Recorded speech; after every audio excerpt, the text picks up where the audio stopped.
I was looking back on some of my favorite anime, and one of the characters I seem to remember is Issei. And I remember how funny of a main character he was. But looking back, I actually realized Issei is actually kind of powerful. Or to be honest, more like really powerful, given how his powers work. So I want to talk about him. So with that, let's start out with who is Issei exactly. In the beginning, Issei was just a normal human until one day he was feeling like Kaneki. You know, he wanted a date, but it ended up going wrong, like Kaneki, because his date wanted to take his life and almost killed him. Or matter of fact, did kill him. But we'll get back to that later because he was saved. Now, Issei at this time really don't know what's going on. All you remember is he was attacked and then all of a sudden, he's not back in his home. So he decides to go by his day as usual since he really don't know what's going on. But all of a sudden, he's attacked again by someone else with what appears to be a similar abilities. Again, on the verge of death. We're shown that he actually saved both times by a woman named Ria's Grimory. By the way, if you don't know, Ria's isn't a human. She's actually a devil.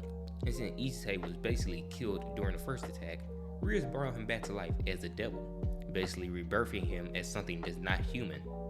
Now, if you're wondering why Issei was attacked in the first place, I'll tell you. See, the first girl who attacked Issei was a fallen angel, and so was the second attacker as well. And they wanted him dead because Issei possessed a sacred gear, and the gear specifically posed a threat to them. Now, obviously at the time, Issei didn't know he had it, but after becoming a member of Ria's team, he was able to use it. Now, obviously in the beginning, he wasn't able to use it to its full extent, or more of fact, at a very insufficient level. Over time, he did get better with it, even getting some upgrades in the future, obviously allowing him to get stronger. But that's basically the gist of how he ended up joining Ria's team. A side note, if you're interested in reading the source material, there's actually two source material, with one being the light novel and the other one being the manga, with the light novel being further ahead, and the manga not being that much further than the anime. Now, if you're wondering why this is, the light novel is actually the original source, so the show DxD came from the light novel, not the manga. The manga was created after the light novel, or at least as far as to my knowledge. If you're wondering what's different besides, length of the story wise, in both, Issei is perverted and hyper, but in the light novel he shows more compassion. And I feel like the main reason for this is just because the light novel gives more details, just like with mostly every other light novel anime. Obviously though, he does show passion in the manga too, and in the anime, just not to the extent of the light novel. Now, before we talk about his abilities, I want to talk about two specific things first, and that being evil pieces and what is sacred gear.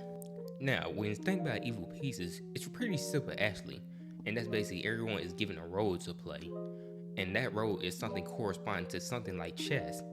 With if you're a knight, you're faster, or if you're a rook, you're stronger durability and strength rise, or queen, you excel in everything, something like that. And Issei was granted the piece of the pawn, and this is actually a phenomenal one, just like Reed says, because just like actual chess, you can promote yourself to any piece. So Issei can promote his pawn to like something like queen, rook, or even knight or bishop, as long as his body can handle it. Now with that out of the way, let's talk about his sacred gear for a second, being known as the booster gear. Now, sacred gears are in certain humans and sometimes can have the power to threaten angels or fallen angels. But Issei gear was a little bit more special. The reason for this is because it's one of the giantest items, meaning that it's one of the most powerful weapons, but the dragon Drag spirit also resides in it. Drag is a Welsh dragon who is feared for his strength, although now that's pretty much not the case since he's connected to Issei now, and Issei most of the time can end up being a goofy. Now with that out of the way, let's talk about his abilities, with the main one being boost. This actually allows Issei to double his physical and magical strength every 10 seconds. Side note, I will not be covering all his abilities because he has a shit ton, and most of them are from the light novel. So for time's sake, I'll only be going over a few of them, like his dragon shots where he fires off concentrated demonic energy, or his Flay's Blade where he basically just shoots out fire from his chest. Speaking of which, let's talk about his transformations, or more accurately, his armor. And the one I want to talk about is the Balance Breaker Scale Mail, because not only does it look cool as hell, but it's also really powerful, given the fact that you can add traces from the evil pieces to increase it or change its capabilities, especially when it becomes overwhelmingly powerful when you do a cardinal cleanse or promotion. Now this is basically when he activates the Queen's trait with the Scale Mail, giving it things like cannons, insane speed, and crazy durability. Now, I feel like this is crazy because not only when you're in a base form with certain traits are you basically bulletproof or you can destroy mountains and things of the such, but this promotion allows him to take things to a whole different level entirely, even being able to outbox some of the mightiest fighters in the universe. Now, if you're still interested in learning more about Issei or more about his powers per se, I recommend going and picking up the light novel. Or if you're like me, pray we get another season while we're slowly reading the light novel and getting spoiled on ourselves. But that's pretty much it. How do you feel about Issei as a character? Because personally, I love him.